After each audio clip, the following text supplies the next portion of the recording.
તો રાજ્યની સરકારી શાળાઓમાં શિક્ષકોની ઘટ નિવારવા માટે રાજ્યના શિક્ષણ વિભાગ તેમજ સરકાર દ્વારા કવાયત હાથ ધરવામાં આવી છે। રાજ્યમાં એકી સાથે 1300થી વધુ શિક્ષકોને નિમણૂક પત્રો એનાયત કરવામાં આવ્યા હતા।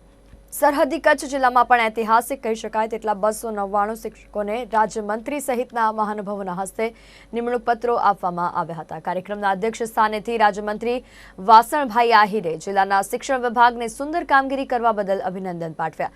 કચ્છને 299 શિક્ષકો આપવા બદલ ગુજરાત સરકારનો આભાર પણ વ્યક્ત કર્યો।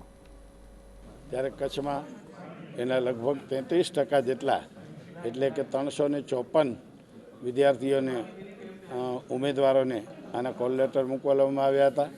એમાં 299 કેન્ડિડેટ સિલેક્ટ થયા છે અને 299 લોકોને આપણે આજે નિમણૂકના પત્રો આપવામાં આવ્યા છે।